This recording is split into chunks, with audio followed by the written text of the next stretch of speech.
रत्नागिरी राज्य की स्वर्ण आभा में आज एक नवीन सूर्योदय हुआ था। ये मात्र एक दिवस का उदय नहीं था, ये एक युग के उत्सव का आरंभ था। महाराजा चित्रसेन के शासन में धर्म और न्याय केवल शब्द नहीं थे, वे राज्य की नींव के पत्थर थे। उनकी प्रजा सुखी थी, भूमि उर्वर थी और कोष भरे हुए थे। चित्रसेन का यश दिगंत में व्याप्त था, एक ऐसा शासक जिसके हृदय में करुणा और हाथों में धर्म का दंड था। इस धर्मपरायण राज्य का सबसे देदीप्यमान रत्न थी राजकुमारी रत्नावली। नाम के अनुरूप वो केवल सौंदर्य की प्रतिमूर्ति नहीं थी, अपितु शास्त्र, शस्त्र और संगीत तीनों में उनकी गति अप्रतिम थी। उनका कंठ कोकिल सा मधुर था और उनका तर्क किसी सिद्ध आचार्य सा तीक्ष्ण। ऐसी सर्वगुण संपन्न पुत्री के लिए जब सूर्यवंशी पराक्रमी राजकुमार वीरेंद्र का संबंध आया, तब मानो राज्य की प्रसन्नता को पंख लग गए।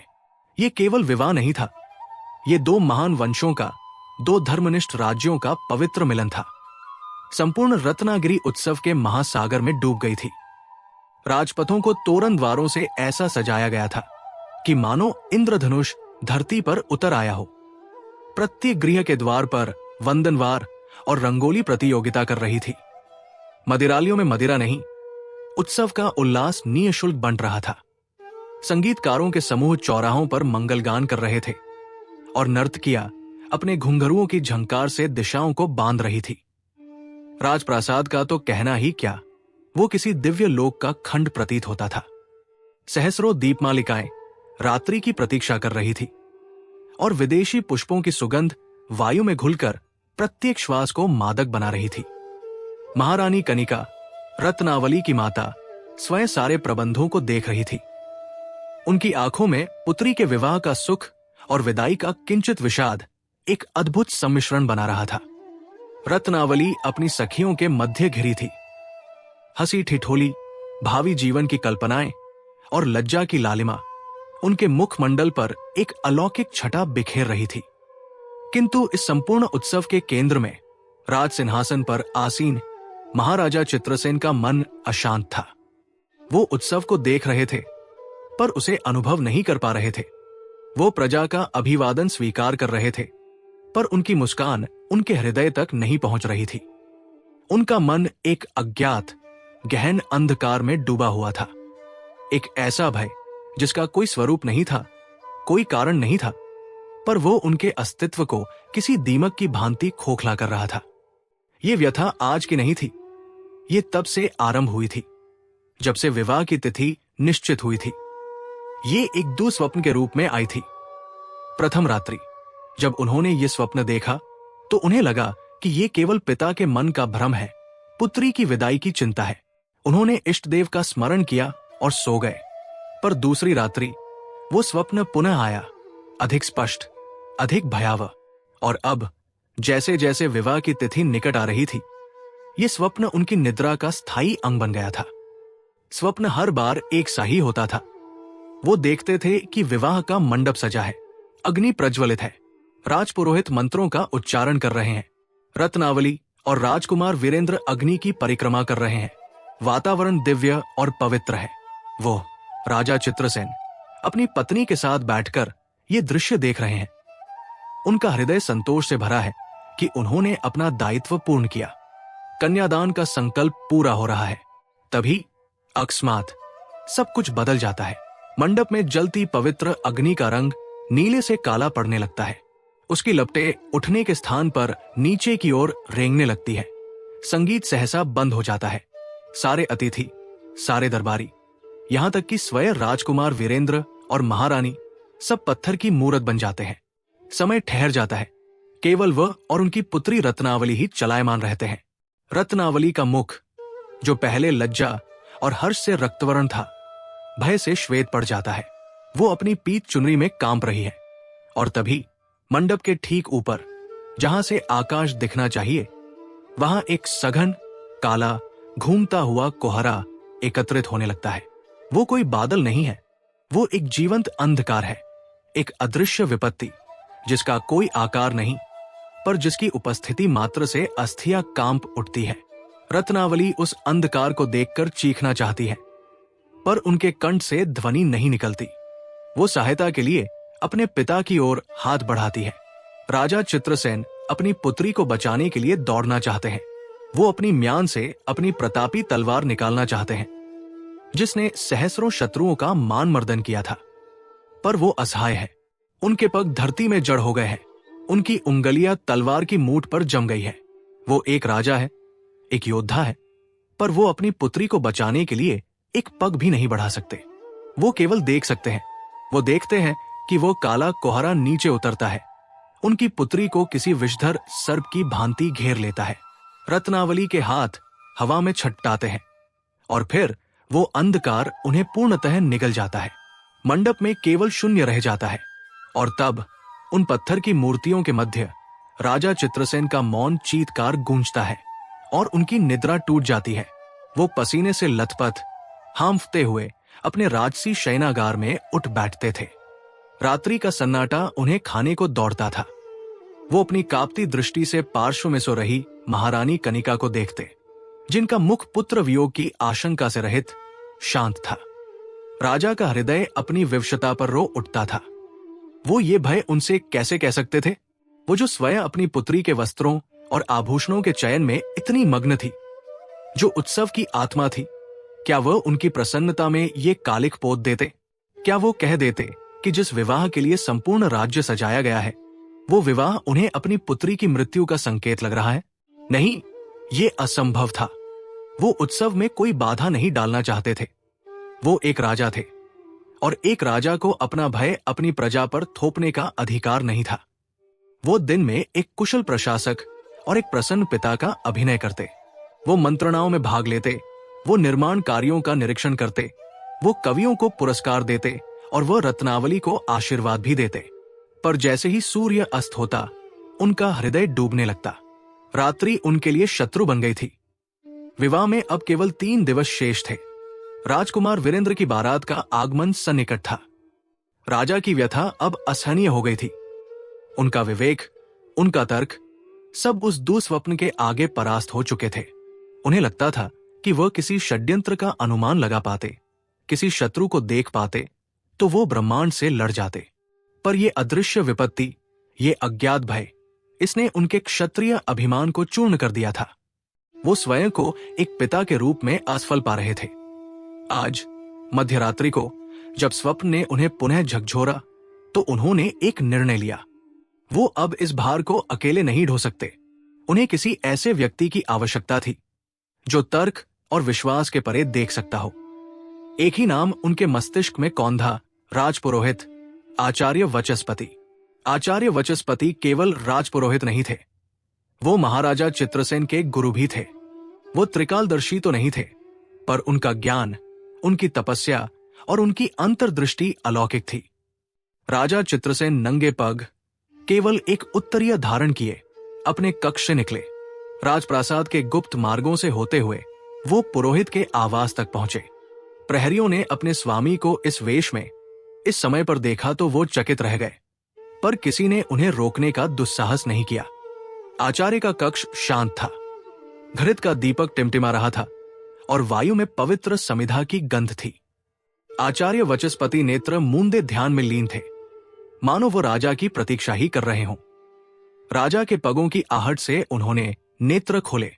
उनकी दृष्टि शांत पर भेदक थी। पधारे राजन, उन्होंने शांत स्वर में कहा।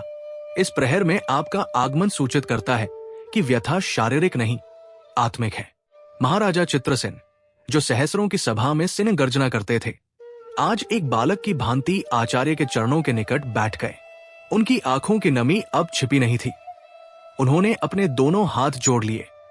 आचार्य, उनकी आवाज में वो कंपन था जो उन्होंने स्वयं पहले कभी नहीं सुना था। मेरा मार्गदर्शन करें, मैं अपने धर्म से विमुख हो रहा हूं। मैं एक पिता के कर्तव्य से भयभीत हूं। आचार्य वचस्पति ने अपनी शांत दृष्टि उन पर स्थिर रखी।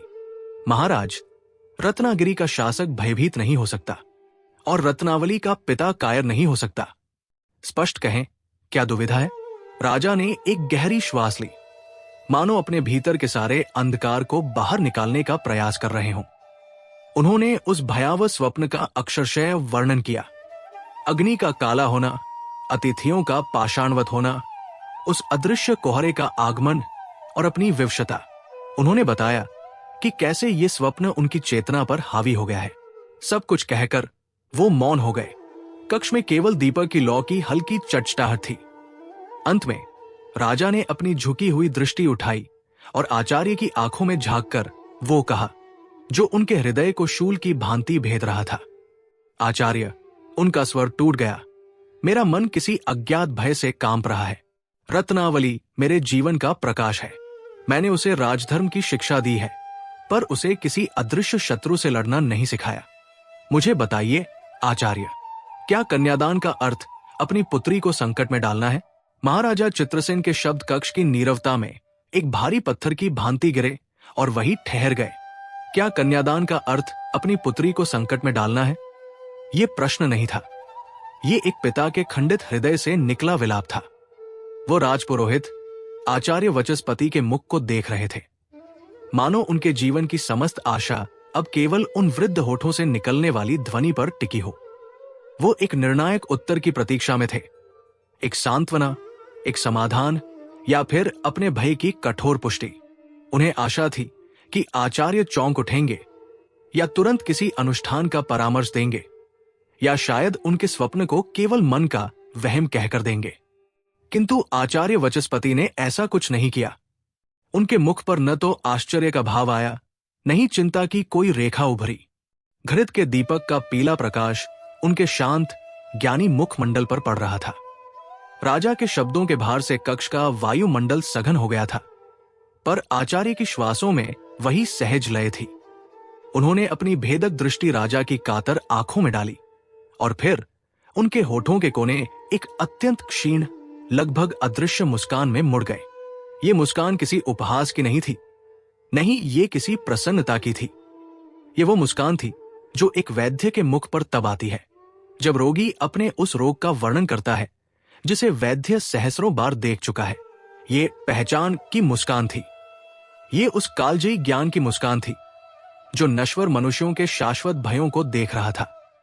राजा चित्रसेन को ये मुस्कान अपने स्वप्न के उस काले कोहरे से अधिक भयावह लगी।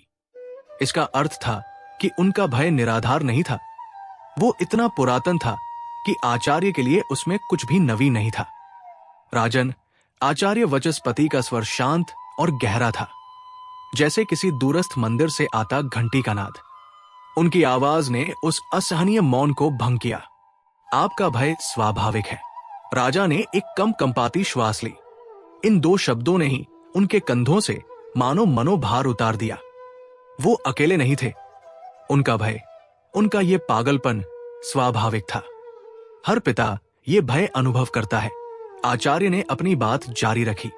जिस क्षण एक पिता अपनी गोद में आई नन्ही सी देह को देखता है, उसी क्षण ये भय भी जन्म लेता है। ये भय पुत्री के स्नेह का सहोत्पाद है। आप एक राजा होने से पहले एक पिता है, और एक पिता का हृदय अपनी संतान की सुरक्षा के लिए कांपता है। इसमें कोई अधर्म नहीं है। राजा चित्रसेन की आंखें भर आई। वो जो स्वयं को कायर और धर्म से विमुख मान रहे थे, उन्हें आचार्य के शब्दों में एक अभूतपूर्व सांत्वना मिली। पर यह राहत क्षणिक थी, क्योंकि उनका मूल प्रश्न अभी भी अनुत्तरित था।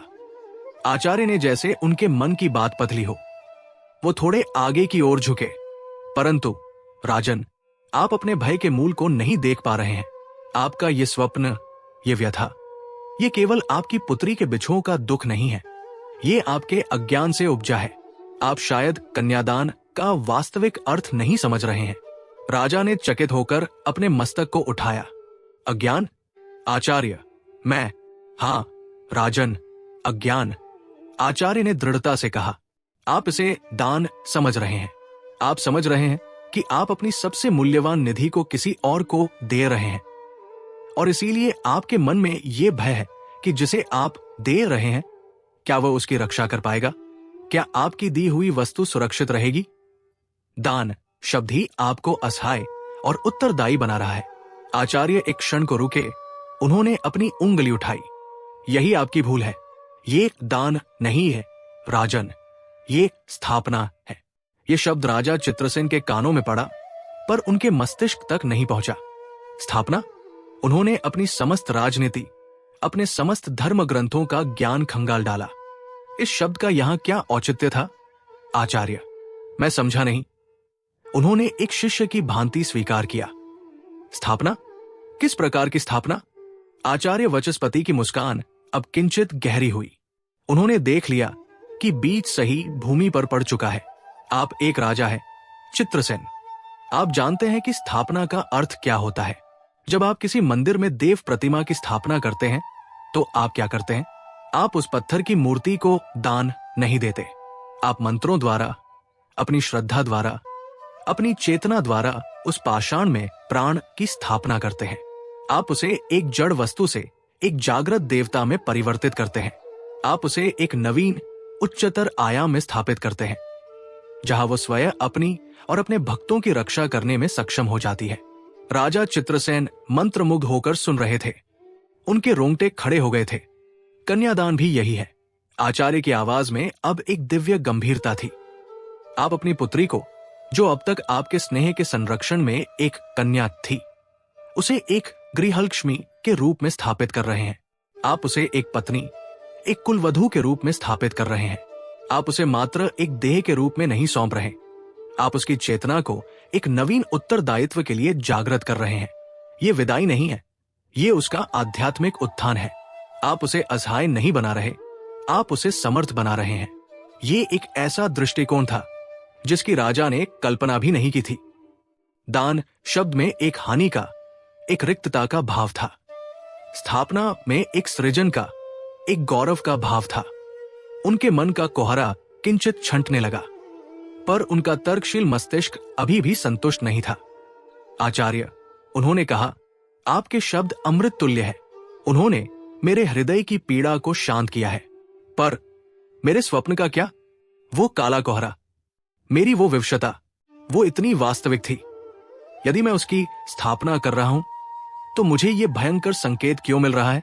आचार्य वचस्पति ने अपने आसन से उठकर दीपक में थोड़ा घृत डाला।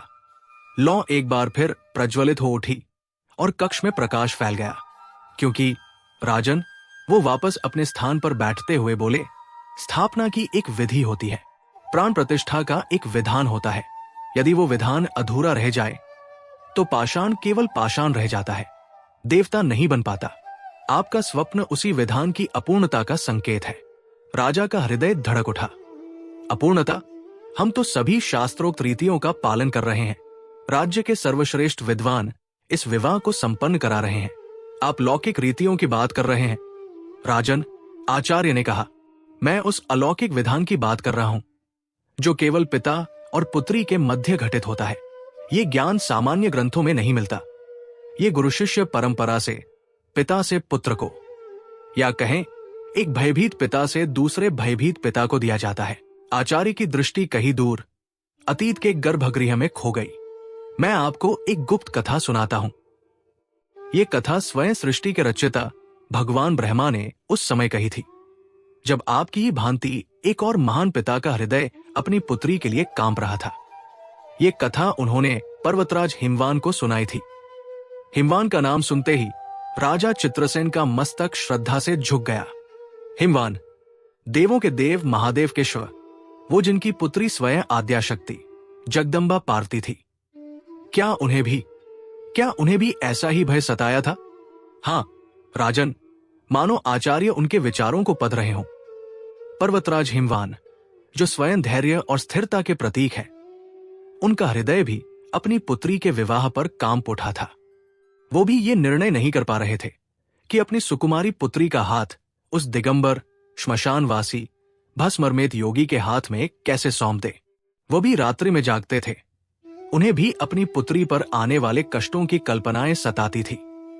तब उनके संशय का निवारण करने के लिए स्वयं पितामह ब्रह्मा उनके समक्ष प्रकट हुए थे। राजा चित्रसेन अब केवल एक जिज्ञासु नहीं थे, वो उस कथा को सुनने के लिए व्यग्र हो उठे थे।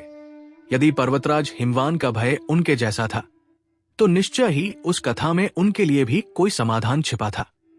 आचार्य वचस्पति ने अपनी दृष्टि पुनः राजा पर स्थिर की। इस बार उनकी आंखों में मुस्कान नहीं, एक गहन रहस्य था। राजन, क्या आप जानते हैं कि जब एक पिता अपनी पुत्री का हाथ वर के हाथ में सौंपता है तब वो केवल एक रीति नहीं निभाता। राजा ने न में सिर हिलाया। आचार्य की आवाज धीमी, लगभग एक फुसफुसाहट में बदल गई, पर उस फुसफुसाहट में ब्रह्मांड का नाद था, बल्कि वो एक दिव्य कवच का निर्माण कर रहा होता है। ये शब्द वज्रपात की भांति राजा पर गिरे। दिव्य कवच, वो जो अपने स्वप्न में अपनी तलवार नहीं उठा पा रहे थे, जो स्वयं को एक असहाय योद्धा पा रहे थे, और आचार्य कह रहे थे कि वो स्वयं एक कवच का निर्माण कर सकते थे। कवच? राजा की आवाज में अविश्वास और आशा का मिश्रण था। आचार्य, कैसा कवच? मंत्रों का? तंतुओं का? नहीं राजन, आचार्य ने कहा, यह कवच मंत्रों से अधिक सूक्ष्म और वज्र से अधिक कठोर है। ये पिता के संकल्प, पुत्री की श्रद्धा और वर के वचन, इन तीनों के तंतुओं से बुना जाता है। ये एक ऐसा अदृश्य कवच है जिसे न कोई अस्त्र भेद सकता है, न कोई शस्त्र काट सकता है, और न ही कोई तांत्रिक प्रयोग या दुष्ट छाया उसे स्पर्श कर सकती है। ये वो कवच है जिसे पिता अपनी पुत्री को इस लोक से उस लोक तक की यात्रा के लिए पहनाता है। राजा चित्रसेन का चेहरा आशा से दमक उठा। उनके स्वप्न का अंधकार मानो इस एक शब्द से छिन्न भिन्न होने लगा था। उन्हें मार्ग मिल गया था।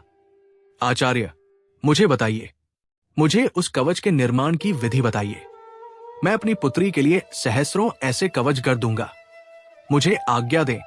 वो लगभग चीख पड़े, पर आचार्य वचस्पति ने अपनी हथेली दिखाकर उन्हें शांत किया। उनकी वो रहस्यमयी मुस्कान लौट आई थी, पर इस बार उसमें एक चेतावनी का भाव था। इतना सरल नहीं है राजन, उन्होंने कहा। कवच का निर्माण जितना महत्वपूर्ण है, उतनी ही महत्वपूर्ण उसकी गुप्त विधि है। गुप्त विधि? राजा ने प्रतिध्वनि की। हां, आचार्य ने कहा, एक ऐसी विधि जो ब्रह्मा ने हिमवान को बताई थी। एक ऐसी विधि जो कन्यादान के समय पिता के हृदय की अवस्था पर निर्भर करती है। ये केवल हाथ में हाथ देने का कृत्य नहीं है, ये चेतना के स्तर पर ऊर्जा का स्थानांतरण है। ये वो क्षण है जब पिता अपनी समस्त तपस्या, अपने समस्त पुण्यों का एक अंश अपनी पुत्री को उस कवच के रूप में प्रदान करता है। आचार्य का चेहरा अकस्मात गंभीर हो गया। उनकी दृष्टि दीपक की लौ पर टिक गई, जो न जाने क्यों उस क्षण एक पल के लिए काम सी उठी थी। कक्ष में सहसा एक ठंडक सी व्याप्त हो गई। परंतु, आचार्य ने कहा, और उनके इस परंतु शब्द ने राजा के हृदय में पुनः उस भय को जागृत कर दिया। परंतु उस कवच के निर्माण की उस गुप्त विधि में यदि कोई चूक हो गई तो? इतना कहकर राजपुरोहित आचार्य वचस्पति मौन हो गए। उन्होंने अपना वाक्य पूरा नहीं किया। वो बस राजा चित्रसेन को देखते रहे। उनकी आंखें शांत थी, पर उनका अधूरा वाक्य उस शांत कक्ष में किसी अमंगल आहट की भांति गूंज रहा था। तो राजा चित्रसेन का दमकता हुआ चेहरा पुनः श्वेत पड़ गया। ये मौन उस स्वप्न के मौन से भी अधिक भयावह था। वो अधूरा वाक्य उस काले कोहरे से भी अधिक सघन था। तो क्या आचार्य? राजा की आवाज मुश्किल से निकली, पर आचार्य ने उत्तर नहीं दिया। वो बस देखते रहे। राजा चित्रसेन की उत्सुकता, जो अभी एक क्षण पहले चरम पर थी, वो अब भय के एक नवीन, अधिक गहरे गर्त में गिर गई थी। उनका भय दोगुना हो गया था। पहले उन्हें केवल एक अज्ञात विपत्ति का भय था, पर अब उन्हें उस विपत्ति से बचाने वाले उपाय के विफल हो जाने का भय भी सताने लगा था। आचार्य ने उन्हें समाधान नहीं दिया था। उन्होंने उन्हें एक ऐसी पहेली में उलझा दिया था जिसका एक भी गलत उत्तर उनकी पुत्री के जीवन को संकट में डाल सकता था। उनका स्वप्न केवल एक चेतावनी नहीं था, वो इस गुप्त विधि की असफलता का ही पूर्व संकेत था। राजा की मुट्ठियां भिंच गई। उनका हृदय जोरों से धड़क रहा था। वो जानते थे कि अब वो यहां से उस गुप्त कथा को सुने बिना नहीं जा सकते। उनका और उनकी पुत्री का भविष्य अब आचार्य वचस्पति के अगले शब्दों पर टिका था। आचार्य वचस्पति का अधूरा वाक्य, यदि वो विधि चूक गई तो कक्ष की नीरवता में एक सर्प की भांति कुंडली मारकर बैठ गया। राजा चित्रसेन की श्वास मानो उनके कंठ में ही अटक गई थी। वो उस मौन से उत्पन्न होने वाले सहस्त्रों भयंकर अर्थों की कल्पना कर रहे थे। उनका मस्तिष्क, जो एक क्षण पूर्व समाधान पाकर शांत हुआ था, अब भय की एक नवीन खाई में गिर गया था। राजपुरोहित का मौन किसी भी स्पष्टीकरण से अधिक भयावह था। उन्होंने देख लिया था कि राजा उस बिंदु पर पहुंच चुके थे जहां से वो सत्य को सुने बिना लौट नहीं सकते थे। तब आचार्य ने अपने स्वर को उस प्राचीन कथा के लिए तैयार किया। उनकी आवाज में अब न तो रहस्य था, न ही कोई चेतावनी, उसमें एक इतिहास का प्रवाह था, मानो वो स्वयं उस घटना के साक्षी रहे हों। कथा का आरंभ तब होता है, राजन, आचार्य ने कहना आरंभ किया, जब दक्ष के यज्ञ में आत्मदाह करने के पश्चात देवी सती ने पुनः इस सृष्टि में अवतरित होने का संकल्प लिया।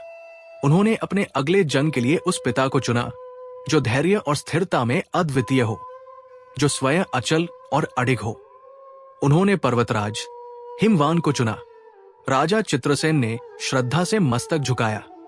पर्वतराज हिमवान और उनकी पत्नी महारानी मैनावती के जीवन में किसी वस्तु की कोई कमी नहीं थी। वो समस्त भूलोक के स्वामी थे।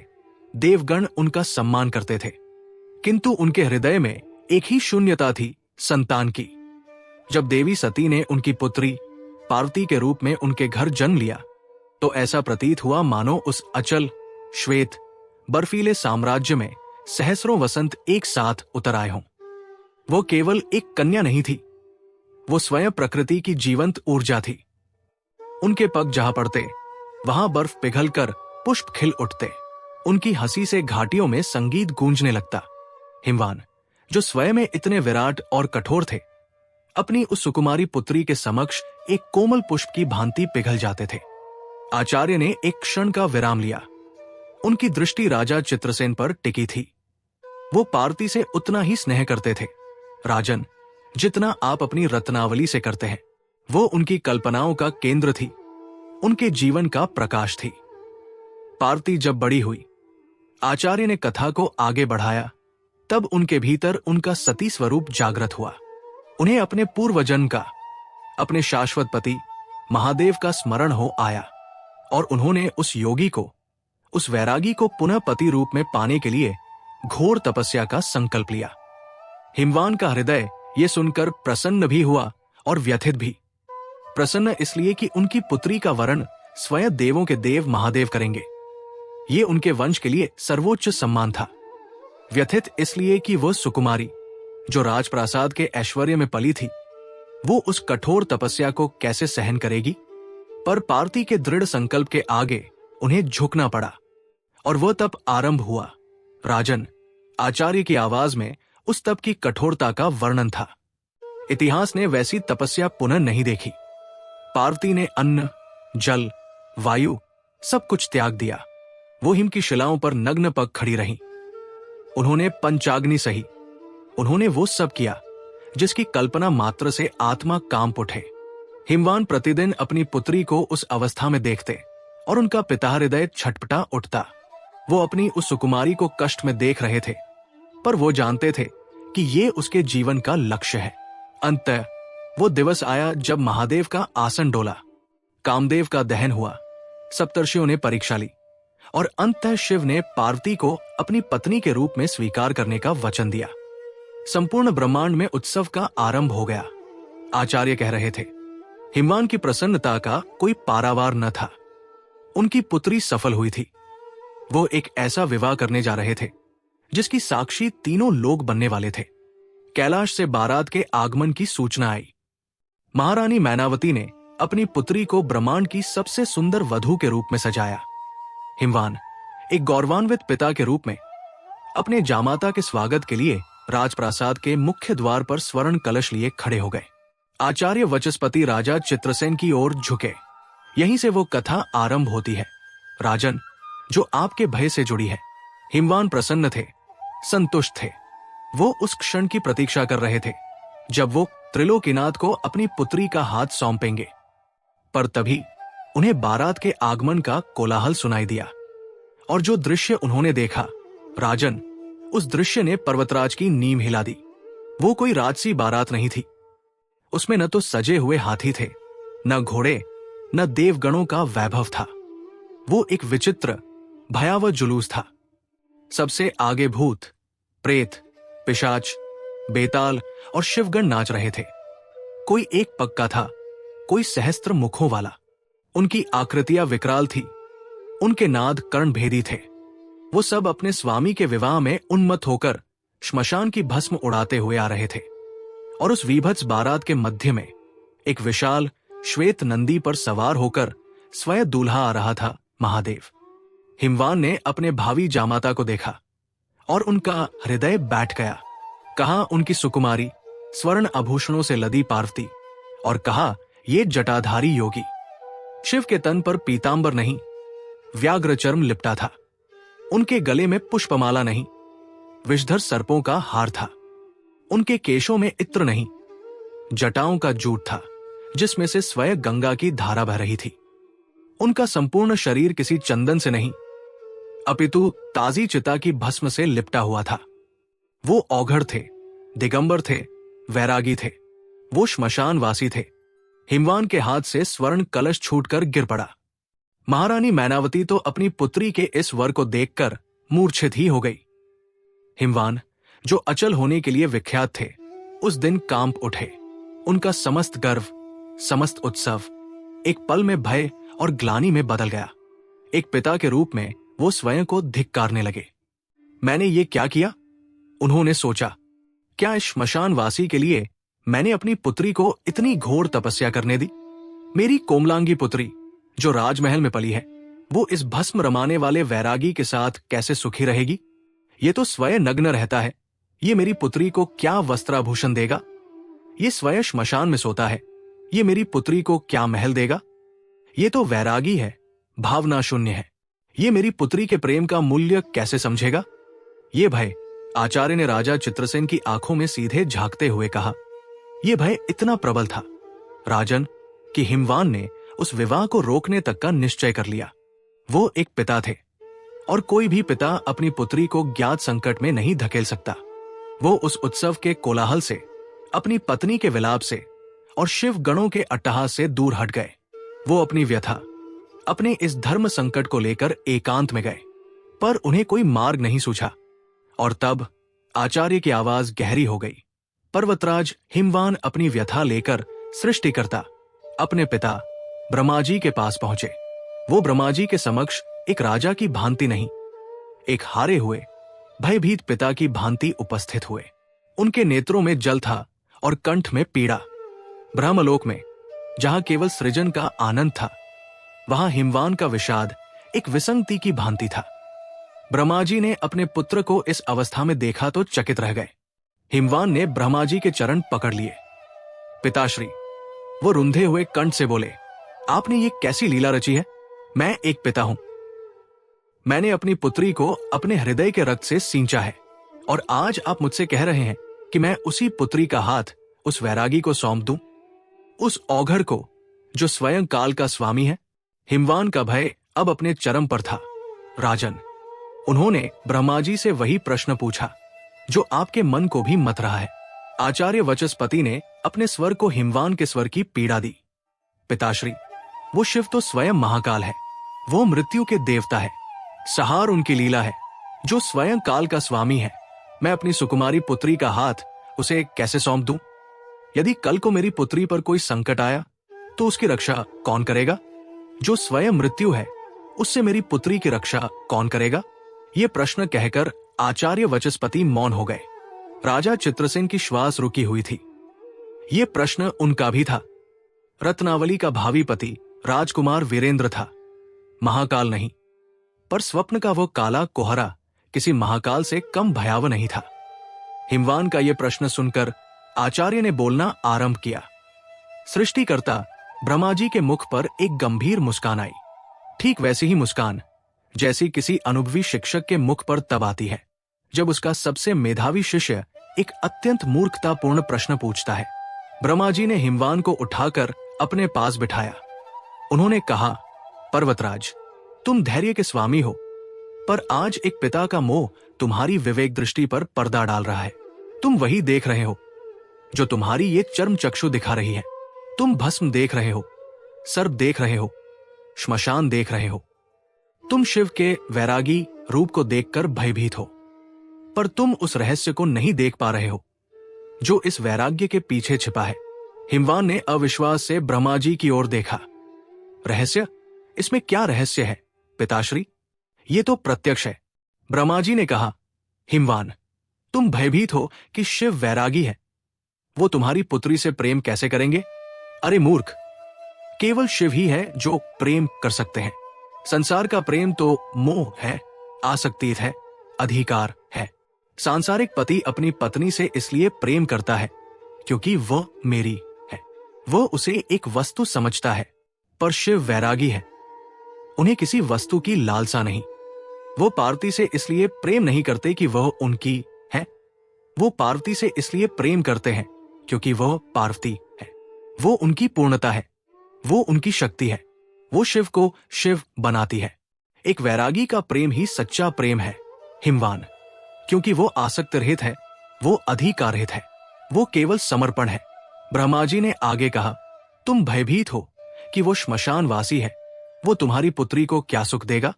हिमवान, तुम ये क्यों नहीं देखते कि जो श्मशान का वासी है उसका अर्थ है कि वो राग और द्वेष, सुख और दुख, जीवन और मृत्यु दोनों से परे है। वह उस स्थान का स्वामी है जहां राजा और रंक दोनों की यात्रा समाप्त होती है। जो श्मशान में भी आनंद मग्न रह सकता है, केवल वही तुम्हारी पुत्री को वो सुख दे सकता है जिसे संसार का कोई भी महल, कोई भी ऐश्वर्य कभी नहीं दे सकता। वो उसे आनंद देंगे, सुख नहीं। सुख नश्वर है, आनंद शाश्वत है। हिमवान की दृष्टि अब भी शंकालु थी। उन्होंने कहा, किंतु वो महाकाल है, वो मृत्यु है। ब्रह्मा जी ने हिमवान के इस अंतिम और सबसे गहरे भय का निवारण किया। हाँ, वो महाकाल है, वो काल के स्वामी है, और तुम पूछ रहे हो कि उनसे तुम्हारी पुत्री की रक्षा कौन करेगा? ब्रह्मा जी एक क्षण को रुके और तब उन्होंने वो रहस्य बताया। राजन, आचार्य वचस्पति की आवाज में एक दिव्यता उतर आई, वही रहस्य जो कन्यादान का मूल तत्व है। ब्रह्मा जी ने कहा, हिमवान, तुम एक मूलभूत भूल कर रहे हो। तुम समझ रहे हो कि तुम अपनी पुत्री का दान कर रहे हो। तुम समझ रहे हो कि तुम एक वस्तु को दूसरे को सौंप रहे हो, पर तुम दान नहीं कर रहे, तुम पुनः स्थापना कर रहे हो। तुम ये भूल गए कि पार्वती कौन है? वो स्वयं आद्या शक्ति है, वो सती है, वो प्रकृति है, वो शिव से कभी भिन्न थी नहीं। वो तो बस एक लीला के लिए तुमसे पिता का संबंध जोड़ने आई थी। शिव यदि काल है तो तुम्हारी पुत्री महाकाली है, वो मृत्यु नहीं है, वो मृत्यु की भी स्वामिनी है। शिव यदि समय है तो पार्वती समय की गति है, एक के बिना दूसरा अपूर्ण है, अर्थहीन है। तुम रक्षा की बात करते हो? ब्रह्मा जी हंसे। अरे पर्वतराज, तुम उस शक्ति की रक्षा की चिंता कर रहे हो जिसकी एक भ्रिकुटी से ब्रह्मांडों का सृजन और सहार होता है। तुम उसे शिव को नहीं सौंप रहे हो, तुम शिव को उसे सौंप रहे हो। और तब ब्रह्मा जी ने वो अंतिम रहस्य खोला। आचार्य ने कहा, कन्यादान का वास्तविक अर्थ कन्या का दान नहीं है हिमवान, इसका वास्तविक अर्थ है पिता द्वारा अपने अहंकार का दान, अपने मोह का दान, अपने अधिकार का दान। जब तक पार्वती तुम्हारी पुत्री थी, वो तुम्हारे स्नेह और संरक्षण के आवरण में बंधी थी, वो कन्या थी। पर जिस क्षण तुम उसका हाथ शिव के हाथ में दोगे, तुम केवल उसका हाथ नहीं दोगे, तुम ये संकल्प लोगे कि आज से मेरा इस पर जो पिता होने का अधिकार था, जो मोह था, जो संरक्षण देने का अहंकार था, मैं उस सब का त्याग करता हूं। मैं इसे इसके वास्तविक स्वरूप शक्ति के रूप में इसके शाश्वत स्वामी शिव के साथ पुनः स्थापित करता हूं। जिस क्षण तुम ये त्याग करोगे हिमवान, ब्रह्मा जी ने कहा, उसी क्षण तुम्हारी पुत्री का वास्तविक स्वरूप जागृत होगा। वो तुम्हारी सुकुमारी पार्वती नहीं रह जाएगी, वो जगतजननी महागौरी बन जाएगी। वो दिव्य कवच जिसकी तुम बात कर रहे हो, वो बाहर से नहीं आएगा, वो उसी के भीतर से प्रकट होगा। तुम्हारा त्याग ही उस कवच को जागृत करने की गुप्त विधि है। ब्रह्मा जी ने निष्कर्ष दिया, यदि तुमने मोह में भरकर रोते हुए भयभीत होकर उसका हाथ सौंपा, तो तुम केवल एक दान करोगे, और तुम्हारा ये भय, तुम्हारी ये आसक्ति एक काले कोहरे की भांति तुम्हारी पुत्री को घेरे रहेगी, उसे कभी उसका पूर्ण स्वरूप पाने नहीं देगी। यही वो चूक है। परंतु यदि तुमने गर्व से, ज्ञान से और पूर्ण त्याग के भाव से ये संकल्प लिया कि तुम उसे मुक्त कर रहे हो, उसे स्थापित कर रहे हो, तो तुम कन्यादान को सिद्ध करोगे और तब वो तुम्हारी पुत्री नहीं, वो स्वयं महादेव की रक्षक बन जाएगी। कथा समाप्त हो चुकी थी। आचार्य वचस्पति चुप हो गए। कक्ष में घृत का दीपक जल रहा था। राजा चित्रसेन स्तब्ध बैठे थे। उनके नेत्र खुले थे, पर वो देख नहीं रहे थे। वो अपने भीतर उस कथा के मर्म को आत्मसात कर रहे थे। उनका स्वप्न, वो काला कोहरा, आचार्य का मौन, हिमवान का भय और ब्रह्मा का रहस्य, सब कुछ एक सूत्र में बंध गया था। उन्हें समझ आ गया था, उनके स्वप्न में जो अदृश्य विपत्ति थी वो कोई बाहरी शत्रु नहीं था। वो काला कोहरा किसी और चीज का नहीं, स्वयं उनके एक पिता के मोह का, उनकी आसक्ति का और अपनी पुत्री की क्षमता पर उनके अविश्वास का प्रतीक था। वो असहाय इसलिए थे क्योंकि वो अपनी पुत्री को एक वस्तु समझ रहे थे जिसकी उन्हें रक्षा करनी थी। वो उसे शक्ति के रूप में देख ही नहीं पा रहे थे। आचार्य वचस्पति ने राजा की स्तब्धता को भंग किया। राजन, उन्होंने शांत पर दृढ़ स्वर में कहा, ब्रह्मा ने हिमवान को मार्ग दिखा दिया था, अब वही मार्ग आपके समक्ष है। राजकुमार वीरेंद्र शिव नहीं है, पर आपकी पुत्री रत्नावली पार्वती से कम भी नहीं है। वो आपकी कन्या है, पर उसमें शक्ति बनने की पूरी क्षमता है। आपका स्वप्न एक चेतावनी है, वो विधि की चूक का संकेत है। वो बता रहा है कि आपके पिता का मोह, आपकी ये व्यथा उस दिव्य कवच के निर्माण में बाधा बन रही है। आचार्य उठ खड़े हुए। अब निर्णय आपको करना है महाराज, उन्होंने कहा। विवाह के मंडप में जब आप अपनी पुत्री का हाथ सौंपेंगे तब आप क्या करेंगे? क्या आप एक भयभीत पिता की भांति अपनी आसक्ति का दान करेंगे, या आप एक गौरवान्वित पिता की भांति अपनी पुत्री को शक्ति के रूप में स्थापित करेंगे? राजा चित्रसेन ने धीरे से अपनी आंखें उठाई। उनमें अब भय नहीं था, उनमें एक नवीन कठोर संकल्प की अग्नि जल रही थी। राजा चित्रसेन स्तब्ध थे। उनके नेत्र आचार्य वचस्पति के मुख पर नहीं, अपितु उस सत्य पर टिके थे जो अभी अभी उनके समक्ष उजागर हुआ था। त्याग, स्थापना, शक्ति का जागरण, ये शब्द उनके मस्तिष्क में गूंज रहे थे। उनका स्वप्न, वो काला कोहरा, वो असहायता, सब कुछ अब एक नवीन भयावह अर्थ ले चुका था। वो समझ गए थे कि शत्रु बाहर नहीं, उनके भीतर था। वो उनका अपना मोह था, उनका अधिकार बोध था, जो उनकी पुत्री के दिव्य कवच के निर्माण में बाधा बन रहा था। उनके नेत्रों में अब भय नहीं था, एक कठोर संकल्प था। पर संकल्प को सिद्ध करने के लिए मार्ग को पूरी तरह जानना आवश्यक था। वो जान गए थे कि क्या करना है, पर ये नहीं जानते थे कि कैसे करना है। आचार्य वचस्पति ने राजा के इस मौन संकल्प को पढ़ा। उन्होंने देखा कि राजा उस बिंदु पर पहुंच गया है जहां से लौटना असंभव था। उन्होंने ब्रह्मा की उस गुप्त कथा को, उस महारहस्य को जो अभी तक अधूरा था, पुनः आरंभ किया। राजा, आचार्य का स्वर अब और भी गहरा हो गया, मानो वो स्वयं ब्रह्मलोक से बोल रहे हों। हिमवान ने ब्रह्मा जी की बात को समझा। उन्होंने ये जान लिया कि उन्हें अपना मोह और अधिकार त्यागना होगा ताकि उनकी पुत्री का शक्ति स्वरूप जागृत हो सके। पर पर्वतराज का हृदय, एक पिता का हृदय, अभी भी एक अंतिम संशय में उलझा था। वो बोले, हे पितामह, मैं आपकी स्थापना की बात को समझा। मैं अपने मोह का त्याग करने को भी तत्पर हूं, पर मैं अब भी उस शब्द से बंधा हूं जो इस रीति को दिया गया है, कन्यादान। ये दान शब्द ही मेरे हृदय में भय उत्पन्न करता है। दान का अर्थ है अपनी वस्तु को किसी और को दे देना, और जिसे हम देते हैं उस पर हमारा कोई अधिकार नहीं रह जाता। ये दान शब्द ही मुझे असहाय और मेरी पुत्री को एक वस्तु बना रहा है। हिमवान की इस अंतिम और सबसे गहन शंका को सुनकर आचार्य ने कहा, ब्रह्मा जी के मुख पर वो करुणा आई जो एक रचयिता को अपनी सर्वश्रेष्ठ कृति के अज्ञान पर आती है। ब्रह्मा जी ने कहा, और यहां आचार्य वचस्पति का स्वर एक दिव्य उद्घोषणा में बदल गया, हे पर्वतराज, तुम अभी तक इस विधान के मर्म को ही नहीं समझे। तुम्हारी समस्त पीड़ा का कारण यही एक शब्द है, तुम जिसे दान समझ रहे हो वो दान है ही नहीं। ये एक ऐसा सत्य था जिसने हिमवान को और अब राजा चित्रसेन को भी जड़ तक हिला दिया। ब्रह्मा जी ने कहा, तुम अपनी पुत्री को दे नहीं रहे हो हिमवान, तुम सृष्टि के सबसे बड़े यज्ञ में अपनी सबसे प्रिय आहुति डाल रहे हो। यज्ञ, आहुति, ये शब्द दान से कहीं अधिक पवित्र, कहीं अधिक गहन और कहीं अधिक शक्तिशाली थे। ब्रह्मा जी ने उस अंतिम रहस्य को खोलना आरंभ किया। आचार्य ने अपनी आंखें मूंद ली, मानो वो उस दिव्य दृश्य का पुनः स्मरण कर रहे हों। पितामह ने कहा, कन्यादान एक यज्ञ है पर्वतराज। ये कोई सामाजिक रीति नहीं, ये एक आध्यात्मिक कायापलट है।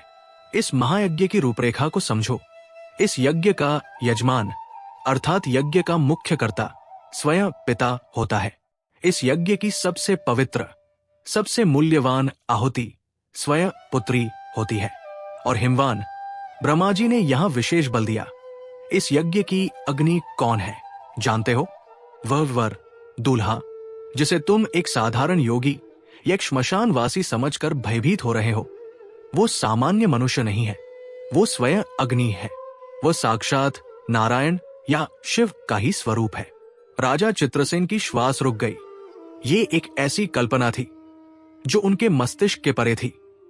ब्रह्मा जी ने हिमवान के अविश्वास को पढ़ा। आचार्य कहते रहे, उन्होंने समझाया, जब तुम अपनी पुत्री को वर को सौंपते हो तो तुम उसे किसी हाड़मांस के पुतले को नहीं सौंप रहे होते। विवाह के मंडप में पवित्र मंत्रों के आह्वान से उस वर के भीतर स्वयं परमात्मा का अंश जागृत होता है। वो उस क्षण एक मनुष्य नहीं अपितु एक देवता होता है। वो पवित्र अग्नि है जिसे तुम्हारी आहुति को स्वीकार करने का अधिकार दिया गया है। दान में ब्रह्मा जी ने भेद स्पष्ट किया। दान में तुम एक वस्तु, एक मनुष्य को देते हो, पर यज्ञ में तुम एक आहुति को अग्नि के माध्यम से परमात्मा को समर्पित करते हो। तुम अपनी पुत्री को किसी मनुष्य को नहीं बल्कि साक्षात परमात्मा को सौंप रहे हो। हिमवान कांप उठे। उन्हें अपनी भूल का आभास हुआ। वो जिसे अपनी पुत्री का पति समझ रहे थे, वो तो स्वयं परमेश्वर का स्वरूप था। वो जिसे एक वैरागी समझकर तिरस्कृत कर रहे थे, वो पवित्र अग्नि था जो उनकी आहुति को स्वीकार करके उसे दिव्य बनाने वाला था। परंतु आचार्य ने अपनी एक उंगली उठाई। हिमवान का वह व्यावहारिक पितृसुलभ प्रश्न अभी भी जीवित था। उन्होंने हाथ जोड़कर पूछा, हे सृष्टिकर्ता, मैं इस यज्ञ की दिव्यता को समझ गया। मैं यजमान बनने को तैयार हूं। मेरी पुत्री आहुति बनने को तैयार है। वो वर अग्नि का स्वरूप है। ये सब सत्य है। किंतु हिमवान ने वही पूछा जो आपके मन में है, राजन। हिमवान ने पूछा, किंतु इससे मेरी पुत्री की रक्षा कैसे होगी? ये यज्ञ, ये आहुति, ये अग्नि, ये सब दर्शन है, पर संसार तो क्रूर है। संकट तो वास्तविक है। मेरा भय तो वास्तविक है। ये यज्ञ मेरी पुत्री को उस संकट से कैसे बचाएगा जिसका मैंने अभी तक नाम भी नहीं सुना? ये प्रश्न सुनकर आचार्य ने कहा, ब्रह्मा जी उस अंतिम और सबसे गुप्त विधान पर आए। वो विधान जो इस यज्ञ को सिद्ध करता है, वो विधान जो दिव्य कवच का निर्माण करता है। ब्रह्मा जी ने कहा, हे पर्वतराज, इस यज्ञ का सबसे महत्वपूर्ण क्षण वो होता है जब तुम यजमान के रूप में अपने हाथ में पवित्र जल लेकर संकल्प करते हो। राजा चित्रसेन ने सिर हिलाया। वो इस रीति को जानते थे। हर अनुष्ठान से पहले ये संकल्प लिया जाता था। परंतु ब्रह्मा जी ने कहा, आचार्य की आवाज अब एक रहस्यमयी फुसफुसाहट में बदल गई थी। हिमवान, वो केवल जल नहीं है, वो तुम्हारी चेतना का प्रतीक है। जब तुम उस जल को अपनी हथेली में लेते हो, तब तुम केवल जल नहीं, तुम अपने एक अंश को धारण करते हो। और जब तुम मंत्रोच्चार के पश्चात उस जल को भूमि पर छोड़ते हो, तब तुम केवल जल नहीं छोड़ते। ब्रह्मा जी एक पल के लिए रुके और तब उन्होंने वो महारहस्य उजागर किया। तुम अपना अहंकार छोड़ते हो, तुम अपना मैं छोड़ते हो। आचार्य ने समझाया। ब्रह्मा जी ने कहा, हिमवान, वो जल जो तुम्हारी हथेली से गिरता है, वो तुम्हारे उस अहंकार का प्रतीक है जो कहता था ये मेरी पुत्री है। वो तुम्हारे उस अधिकार का प्रतीक है जो कहता था इसकी रक्षा करना मेरा कर्तव्य है। वो तुम्हारे उस भय का प्रतीक है जो कहता था मैं नहीं रहूंगा तो इसका क्या होगा। उस संकल्प के द्वारा तुम मौन रूप से समस्त ब्रह्मांड को साक्षी मानकर ये घोषणा करते हो, हे परमात्मा, आज तक ये मेरी पुत्री थी। मैंने अपनी क्षुद्र नश्वर मानवीय शक्ति से इसकी रक्षा की क्योंकि यही मेरा धर्म था। परंतु आज इस यज्ञ अग्नि वर को साक्षी मानकर मैं इस आहुति पुत्री को आपको समर्पित करता हूं। मैं अपने मैं को, अपने अधिकार को और इसकी सुरक्षा के भार को इस जल के साथ त्यागता हूं। आज से मेरी पुत्री की सुरक्षा का भार मेरा नहीं, स्वयं परमात्मा का है। ब्रह्मा जी ने हिमवान की आंखों में सीधे देखते हुए कहा, यह है वो गुप्त विधि पर्वतराज। और तब आचार्य वचस्पति की आवाज में एक विजय का नाद उभरा। ब्रह्मा जी ने उस विधान का अंतिम फल बताया, जिसे सुनकर हिमवान के रोंगटे खड़े हो गए थे। ब्रह्मा जी ने कहा, हिमवान, ये साधारण कृत्य नहीं है, ये ब्रह्मांड का सबसे शक्तिशाली आध्यात्मिक अनुबंध है और ब्रह्मांड प्रत्येक सच्चे अनुबंध का सम्मान करता है।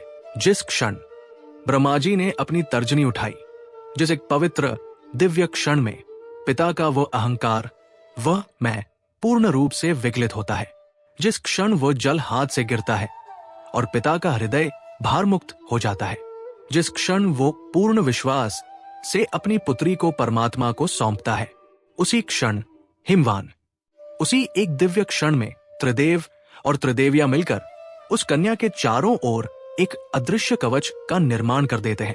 राजा चित्रसेन ने एक तीव्र श्वास ली। त्रिदेव और त्रिदेविया, ये उनकी कल्पना से भी परे था। हां राजन, आचार्य मानो उनकी स्तब्धता को चीर रहे हों। ब्रह्मा जी ने स्वयं इसका विधान बताया। उन्होंने कहा, जिस क्षण पिता का अहंकार गिरता है, उस शून्य को भरने के लिए मैं ब्रह्मा अपनी सृजन शक्ति से उस कवच का निर्माण करता हूं। भगवान विष्णु अपनी पालन शक्ति से उस कवच में स्थिरता भरते हैं, उसे अभेद्य बनाते हैं और स्वयं तुम्हारे जामाता भगवान शिव अपनी सहार शक्ति से उस कवच को ये वरदान देते हैं कि जो भी दुष्ट शक्ति इससे टकराएगी वो स्वयं भस्म हो जाएगी। परंतु ये कवच केवल कठोर नहीं होता। ब्रह्मा जी ने कहा, ये चैतन्य होता है। देवी सरस्वती अपनी ज्ञान शक्ति से उस कवच को विवेक देती है ताकि वो मित्र और शत्रु में भेद कर सके। देवी लक्ष्मी अपनी ऐश्वर्य शक्ति से उसे सौभाग्य से भर देती है ताकि वो केवल रक्षा न करे अपितु उस कन्या के मार्ग को भी प्रशस्त करे। और अंत में स्वयं तुम्हारी पुत्री का मूल स्वरूप आद्या शक्ति पार्वती अपनी शक्ति से उस कवच में प्राण फूंक देती है। यह है वो अदृश्य कवच हिमवान, ब्रह्मा जी ने उद्घोषणा की। ये छहों दिव्य शक्तियों के सम्मिलित संकल्प से बनता है। ये पिता के त्याग से जागृत होता है और पुत्री के सतीत्व से पोषित होता है। इसे न अस्त्र भेद सकते हैं, न शस्त्र काट सकते हैं, इसे न तंत्र मंत्र खंडित कर सकते हैं, न ही कोई अदृश्य विपत्ति इसे छू सकती है। ये पिता के पूर्ण विश्वास का भौतिक स्वरूप है। और तब आचार्य ने अपनी बात को उस चेतावनी पर समाप्त किया जिसका संकेत उन्होंने पहले दिया था। ब्रह्मा जी ने हिमवान को वो चूक भी बताई। उन्होंने कहा, परंतु पर्वतराज, यदि तुमने जल तो छोड़ा पर अपने अहंकार को पकड़े रखा, यदि तुम्हारे मन में ये संशय रह गया कि क्या ये वैरागी मेरी पुत्री को सुखी रखेगा, यदि तुमने ये सोचा कि मैं कल अपने गुप्तचरों को भेजकर देखूंगा कि वो प्रसन्न है या नहीं, यदि वो मैं और मेरा किंचित मात्र भी शेष रह गया तो तुम्हारा यज्ञ खंडित हो जाएगा, तुम्हारी आहुति अपवित्र हो जाएगी, अग्नि का आह्वान नहीं होगा और वो दिव्य कवच कभी बनेगा ही नहीं। तब तुम्हारी पुत्री केवल अपने पति की नश्वर शक्ति और अपने भाग्य के सहारे ही रहेगी और तुम्हारा वो मोह जिसे तुमने त्यागा नहीं, वही एक काले कोहरे की भांति उसकी नियति को ग्रस लेगा। कथा समाप्त हो चुकी थी। आचार्य वचस्पति का कक्ष पुनः शांत हो गया। घृत का दीपक अब भी जल रहा था। उसकी लौ अब स्थिर थी। राजा चित्रसेन ने धीरे धीरे अपनी आंखें खोली। वो अब कांप नहीं रहे थे। उनका मुख श्वेत नहीं था। वो पसीने से लथपथ नहीं थे। वो समझ गए थे। उन्हें सब समझ आ गया था। उनका स्वप्न, वो काला कोहरा, वह उनका मोह था। उनकी असहायता, वह उनके अहंकार की सीमा थी। वो अदृश्य विपत्ति, वह उनके अविश्वास का परिणाम थी। और उस विपत्ति का समाधान, वो दिव्य कवच था। और उस कवच के निर्माण की विधि, वो पूर्ण विश्वास के साथ किया गया संकल्प था। वो दान नहीं, वो यज्ञ था। राजा चित्रसेन अपने आसन से उठे। वो अब एक भयभीत पिता नहीं थे। वो एक यजमान थे जो अपने जीवन के सबसे बड़े यज्ञ की तैयारी कर रहा था। उन्होंने आचार्य वचस्पति के चरणों में शीश नवाया। आचार्य, उनके स्वर में अब एक राजा का दृढ़ निश्चय था। आपने मेरे अज्ञान को नहीं, मेरे अहंकार को भस्म किया है। आपने मुझे मेरा धर्म बताया है। अब आप निश्चिंत रहें। रत्नावली का विवाह नहीं होगा, रत्नावली का यज्ञ होगा। और उसका पिता उस यज्ञ में अपनी सबसे प्रिय आहुति को पूर्ण विश्वास के साथ समर्पित करेगा। आचार्य वचस्पति ने मुस्कुराते हुए अपनी आंखें मूंद ली। उन्हें पता था, राजा ने मार्ग खोज लिया था। राजा चित्रसेन उस कक्ष में एक मूर्ति की भांति खड़े थे। उनका शरीर वही था, पर उनकी चेतना हिमवान के साथ ब्रह्मलोक की यात्रा कराई थी। वो यज्ञ की दिव्यता और आहुति के मर्म को समझ चुके थे। आचार्य वचस्पति के शब्दों ने उनके भय को नहीं, उनके अज्ञान को भस्म किया था। उनके हृदय में अब वो काला कोहरा नहीं था, अपितु एक यज्ञ अग्नि प्रज्वलित हो उठी थी। वह यजमान बनने को तत्पर थे। उन्होंने अपने जीवन का सबसे बड़ा, सबसे कठिन संकल्प ले लिया था। पर संकल्प को सिद्ध करने के लिए, उसे भूमि पर उतारने के लिए एक विधान की आवश्यकता होती है, एक क्रिया की आवश्यकता होती है। उन्होंने आचार्य वचस्पति को देखा, जिनकी शांत दृष्टि अब भी उन पर ही टिकी थी, मानो वो उनकी अंतिम शंका की प्रतीक्षा कर रहे हों। आचार्य, राजा का स्वर अब स्थिर और दृढ़ था। उसमें भय का लेश मात्र भी कंपन नहीं था। मैं उस यज्ञ के लिए प्रस्तुत हूं। मैं यजमान का धर्म निभाने को तत्पर हूं। मैं अपनी पुत्री रत्नावली को आहुति के रूप में समर्पित करने को तैयार हूं। और मैं राजकुमार वीरेंद्र को अग्नि का स्वरूप मानकर उसे परमात्मा को ही सौंपूंगा। परंतु आचार्य ने अपनी भौहें किंचित उठाई। परंतु शब्द अभी भी शेष था। परंतु हे गुरुदेव, राजा ने अपने हाथ जोड़े। आप उस विधान को जानते हैं, मैं नहीं। मेरा हृदय इस क्षण ज्ञान की अग्नि से प्रदीप्त है, पर मैं उस क्षण से भयभीत हूं जब मैं अपनी रत्नावली का हस्त अपनी हथेली पर लूंगा, जब मैं उसका वो मुख देखूंगा जिस पर लज्जा और बिछो के आंसू होंगे। कहीं ऐसा न हो कि उस क्षण मेरा ये ज्ञान, मेरा ये वैराग्य मेरे पिता का मोह हर ले। कहीं ऐसा न हो कि मेरा संकल्प डिग जाए। ब्रह्मा जी ने जिस पूर्ण विश्वास की बात कही, जिस अहंकार त्याग की बात कही, उसे उस लौकिक क्षण में, उस मोह के चरमक्षण में सिद्ध कैसे किया जाए? वो गुप्त विधि क्या है? वह संकल्प क्या है जिसे मैं केवल मन में न सोचूं, अपितु जिसे मैं क्रियान्वित कर सकूं? राजा का ये प्रश्न सुनकर आचार्य वचस्पति के मुख पर अंततः एक पूर्ण संतोष की मुस्कान आई। ये प्रश्न एक भयभीत पिता का नहीं, एक सजग यजमान का था। यही वो अंतिम रहस्य है। राजन, आचार्य अपने आसन से उठ खड़े हुए। रात्रि का अंधकार अब छंटने लगा था। कक्ष के बाहर प्रासाद के शिखर पर उषा की प्रथम किरण स्पर्श करने को आतुर थी। ब्रह्म मुहूर्त का आरंभ हो चुका था। आप उस संकल्प की क्रियात्मक विधि पूछ रहे हैं, आचार्य ने कहा। वो संकल्प ही वो दिव्य कवच है जिसके निर्माण की कथा मैंने आपको सुनाई। वो संकल्प केवल एक मौन विचार नहीं है राजन, वो एक ऐसा अनुबंध है जिसे पिता उच्च स्वर में अग्नि को, वर को और समस्त देवों को साक्षी मानकर करता है। ये एक त्रिपक्षीय अनुबंध है। यह संकल्प 3 प्रतिज्ञाओं में विभाजित है। आचार्य ने अपनी 3 उंगलियां उठाई। 3 ऐसी प्रतिज्ञाएं जो पिता लेता है। यही 3 प्रतिज्ञाएं उस कवच को सिद्ध करती है। ये कवच के 3 स्तंभ हैं। यदि एक भी स्तंभ मोह या अहंकार के भार से हिल गया तो कवच का निर्माण अधूरा रह जाता है। आचार्य वचस्पति राजा के निकट आए। उनकी दृष्टि में अब एक गुरु का तेज था जो अपने शिष्य को अंतिम दीक्षा दे रहा हो।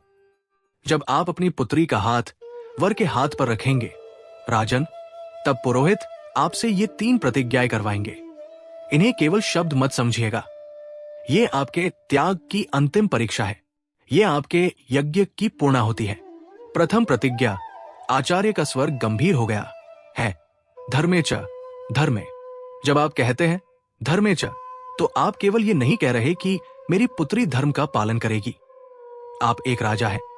राजन, आप धर्म का अर्थ समझते हैं। धर्म स्थिर नहीं है, वो परिवर्तनशील है। एक कन्या का धर्म भिन्न है, एक पत्नी का धर्म भिन्न है और एक माता का धर्म भिन्न है। इस प्रतिज्ञा के द्वारा पिता के रूप में आप ये घोषणा करते हैं, आज तक इस पुत्री का धर्म मेरे प्रति था, मेरे कुल के प्रति था। मैंने इसे अपने पितृधर्म के अंतर्गत जो भी श्रेष्ठ संस्कार देने थे वो मैं दे चुका। मेरा कार्य पूर्ण हुआ। आज इस अग्नि को साक्षी मानकर मैं इसे इसके स्वधर्म के लिए मुक्त करता हूं। मैं इसे धर्म के एक नवीन वृहद मार्ग पर चलने के लिए सौंप रहा हूं। यह प्रतिज्ञा, आचार्य ने समझाया, उस दिव्य कवच का आधार बनाती है। यह पिता के संरक्षण का पहला बंधन काटती है। पिता यह स्वीकार करता है कि अब उसकी पुत्री के धर्म संबंधी निर्णय उसका पति और उसका नवीन कुल लेगा। ये अधिकार का पहला त्याग है। यदि इस क्षण पिता ये सोच ले कि मेरा धर्म ही श्रेष्ठ है या मेरे संस्कार ही अंतिम है, तो वो कवच की नींव में ही दरार डाल देता है। पर यदि वो समर्पण करता है कि मैंने इसे धर्म का बीज दिया है, अब ये वृक्ष कहीं भी फले फूले, तो वो कवच का सुदृढ़ आधार स्थापित कर देता है। राजा चित्रसेन ने एक गहरी श्वास ली। उन्होंने अपने अधिकार का पहला त्याग मन ही मन कर दिया। द्वितीय प्रतिज्ञा। आचार्य ने अपनी दूसरी उंगली उठाई है। अर्थे च, अर्थ में। ये आचार्य ने चेतावनी दी, सबसे घातक बिंदु है राजन। ये वो स्थान है जहां यज्ञ व्यापार में बदल जाता है, जहां समर्पण अहंकार बन जाता है। अर्थ का स्थूल अर्थ है समृद्धि और संपन्नता। अधिकांश पिता इस क्षण ये भूल कर बैठते हैं। वो अपनी पुत्री के साथ दिए गए धन, आभूषण और दास दासियों का मन में स्मरण करते हैं। उनके मन में उपकार का भाव आ जाता है। देखो, मैं तुम्हें अपनी पुत्री के साथ साथ इतनी समृद्धि भी दे रहा हूं। वो वर के कुल को अपने अर्थ से तौलते हैं। आचार्य की दृष्टि कठोर हो गई। जिस क्षण ये उपकार का भाव आया राजन, जिस क्षण आपने ये सोचा कि मैं दे रहा हूं, उसी क्षण ब्रह्मा द्वारा रचित वो कवच खंडित हो जाता है, क्योंकि अर्थ का वास्तविक मर्म ये है ही नहीं। तब क्या है आचार्य? राजा ने पूछा। ब्रह्मा ने हिमवान को समझाया था। आचार्य ने कहा कि पुत्री स्वयं लक्ष्मी का स्वरूप है। वो अर्थ लाती नहीं, वो स्वयं अर्थ है, वो समृद्धि है, वो सौभाग्य है। जब यजमान के रूप में पिता अर्थेचक कहता है तो वो ये प्रतिज्ञा करता है, मैं अपनी पुत्री को, जो स्वयं लक्ष्मी का जागृत स्वरूप है, आपके कुल में स्थिर होने के लिए, आपके अर्थ को धर्म से जोड़ने के लिए और आपकी संपन्नता को सौभाग्य में बदलने के लिए सौंप रहा हूं। वो ये नहीं कह रहा कि मैं तुम्हें धन दे रहा हूं। वो कह रहा है कि मैं तुम्हें स्वयं धन की देवी का वो अंश सौंप रहा हूं जो अब तक मेरे कोष की रक्षा कर रहा था। ये आचार्य ने बल दिया, कवच का निर्माण है। पहली प्रतिज्ञा ने आधार दिया, ये दूसरी प्रतिज्ञा उस कवच में दिव्य ऊर्जा भरती है। ये विष्णु की पालन शक्ति और लक्ष्मी की ऐश्वर्य शक्ति का आह्वान करती है।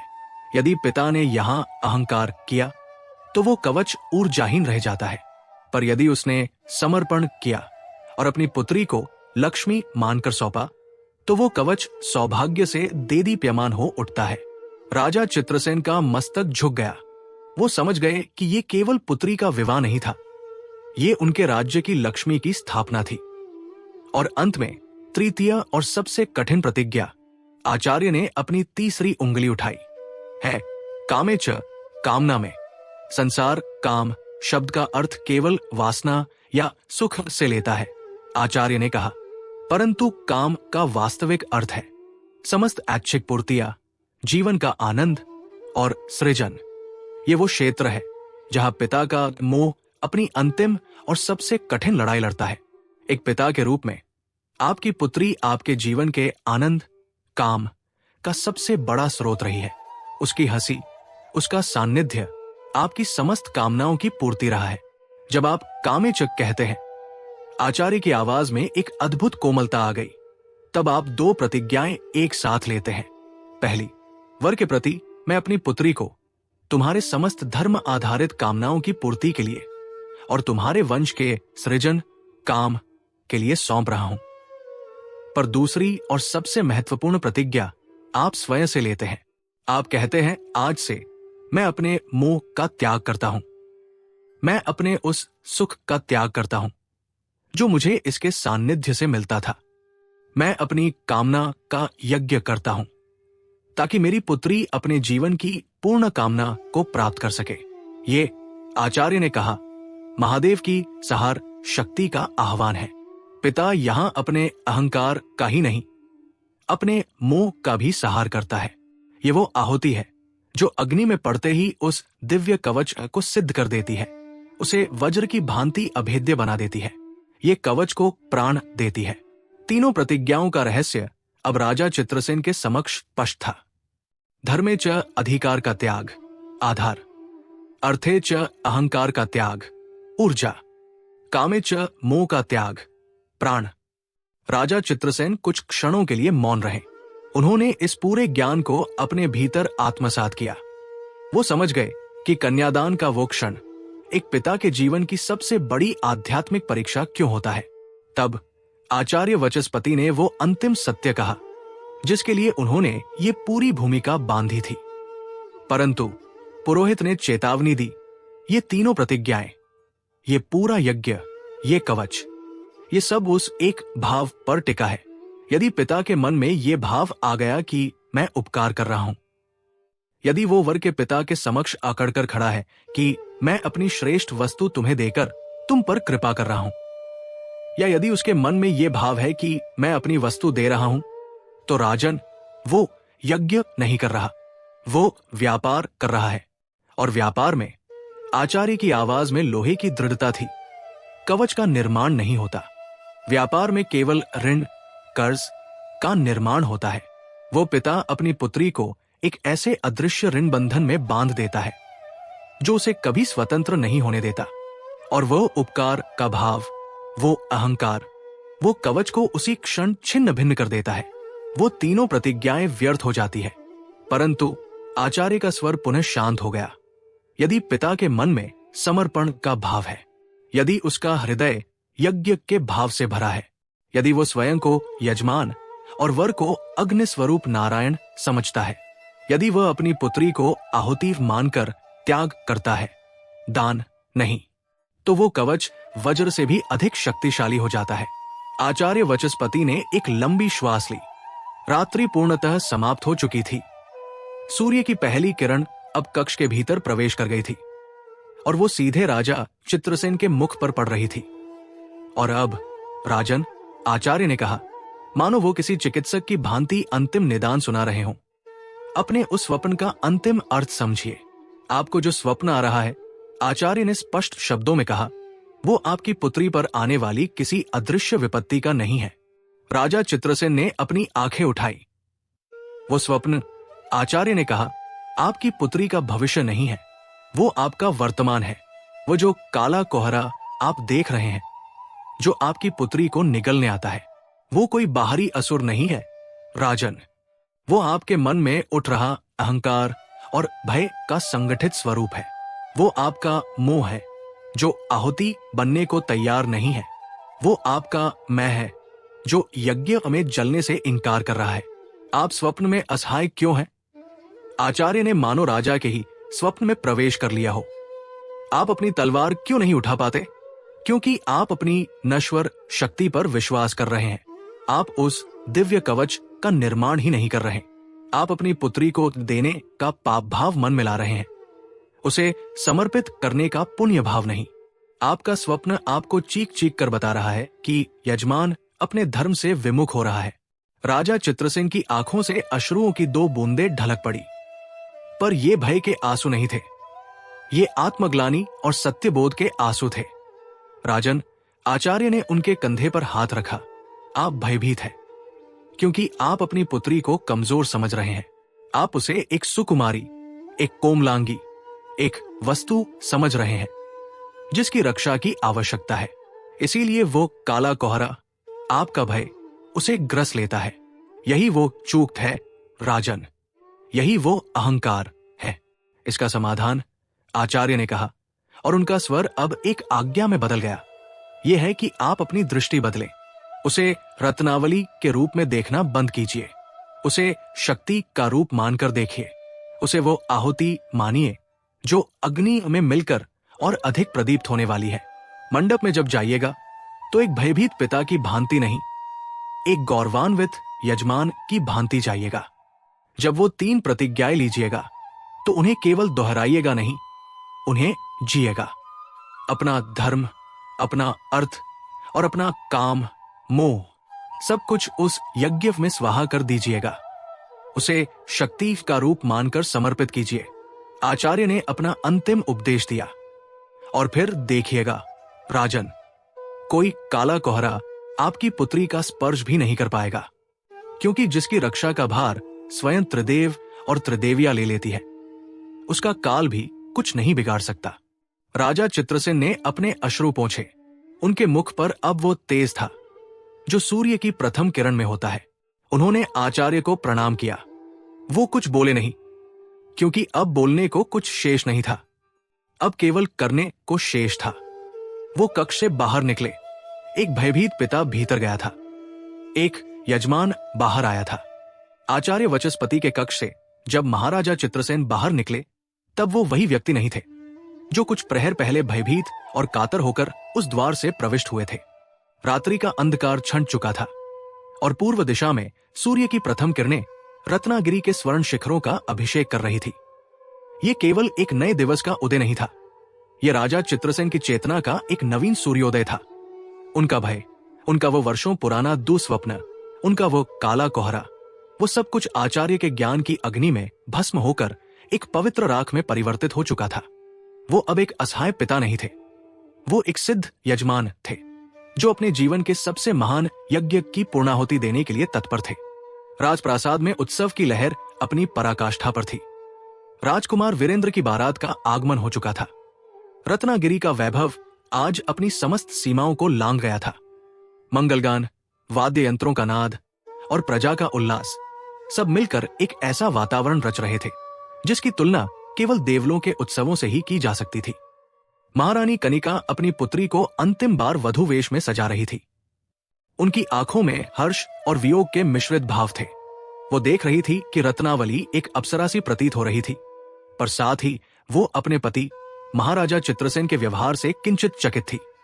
विगत कई रात्रियों से जो पति अशांत और व्यथित था, जिसकी निद्रा स्वप्नों ने छीन ली थी, वो आज इतना शांत कैसे था? ये शांति वियोग की उदासीनता नहीं थी, ये एक गहरी अचल झील सी शांति थी। उनके मुख पर एक ऐसा तेज था मानो वो किसी युद्ध को जीत कर लौटे हों।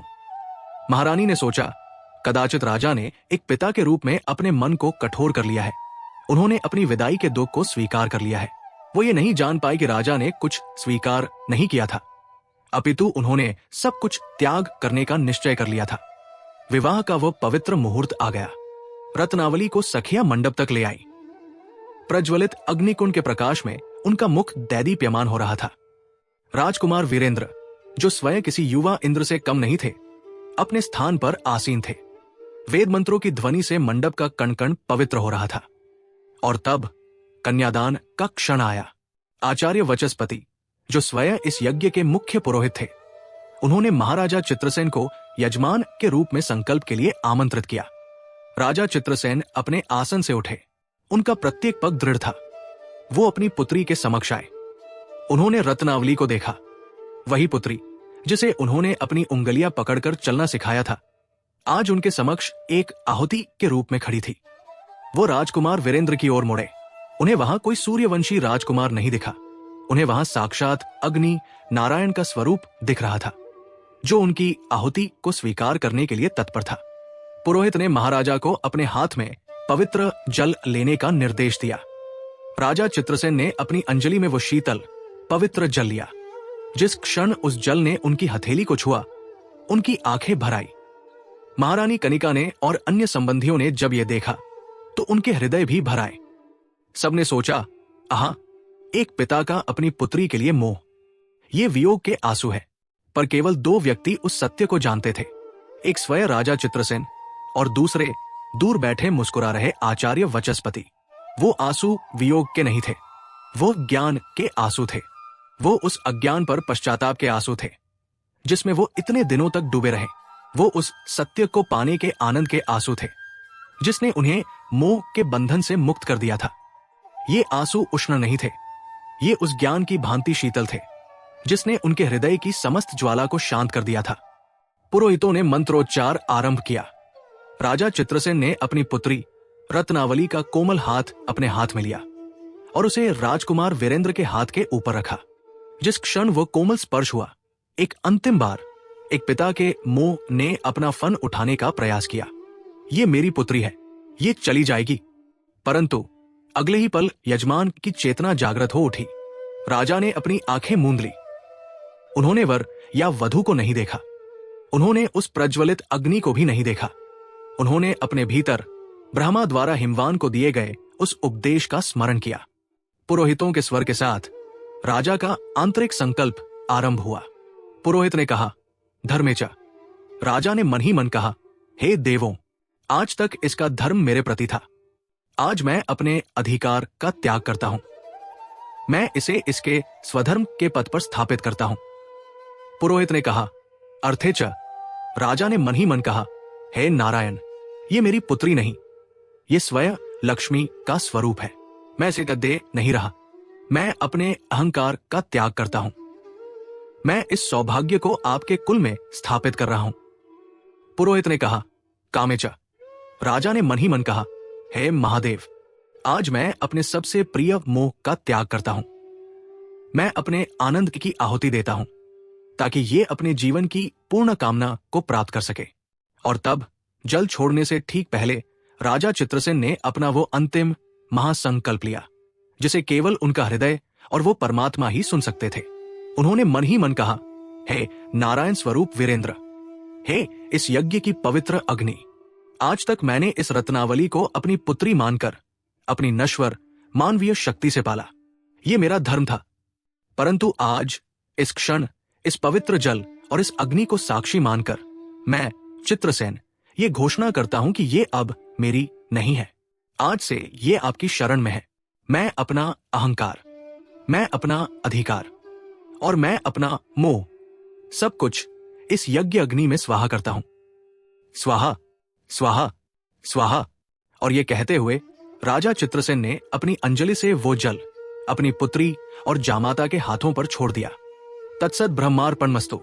जिस क्षण, जिस एक दिव्य अलौकिक क्षण में राजा के हाथ से वो जल गिरा, जिस क्षण एक पिता का अहंकार पूर्णतः विकलित हुआ, जिस क्षण एक यजमान ने अपना सर्वस्व उस यज्ञ में समर्पित कर दिया, उसी क्षण मंडप में उपस्थित सभी जनों ने एक अद्भुत अकथनीय तेज का अनुभव किया। ये कोई स्थूल प्रकाश नहीं था, ये एक आभास था। एक पल के लिए वाद्य यंत्रों का कोलाहल थम गया, मंत्रों का स्वर और अधिक स्पष्ट हो गया। अग्नि की लपटें मानो सीधे स्वर्ग को छूने के लिए उठ गई। एक अलौकिक शांति और पवित्रता उस संपूर्ण वातावरण में व्याप्त हो गई। महारानी कनिका ने देखा कि उनकी पुत्री रत्नावली का मुख, जो पहले लज्जा और वियोग से किंचित म्लान था, वो अकस्मात एक ऐसे आत्मविश्वास और तेज से दमक उठा जो उन्होंने पहले कभी नहीं देखा था। अन्य सभी ने केवल उस तेज को अनुभव किया, परंतु राजा चित्रसेन ने अपनी उन ज्ञान से भरी आंखों से उसे देखा। उन्हें स्पष्ट आभास हुआ जैसे ही वो जल गिरा, उनकी पुत्री रत्नावली के चारों ओर एक सूक्ष्म देदीप्यमान अदृश्य कवच का निर्माण हो चुका था।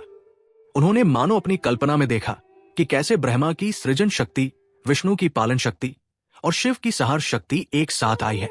कैसे सरस्वती, लक्ष्मी और स्वयं पार्वती ने उस कवच में प्राण फूंक दिए हैं। उनके दुस्वप्न का वह काला कोहरा इस दिव्य कवच के प्रकाश के समक्ष एक पल भी नहीं टिक सका। वो सदा के लिए विलीन हो गया। राजा चित्रसेन ने अपनी आंखें खोली। उनके मुख पर अब न आंसू थे, न विषाद, न भय। उनके मुख पर केवल कृतज्ञता थी, केवल आनंद था और एक यज्ञ को पूर्ण करने का परम संतोष था। वो समझ गए थे कि उन्होंने अपनी पुत्री को खोया नहीं है, उन्होंने उसे शक्ति के रूप में स्थापित कर दिया है।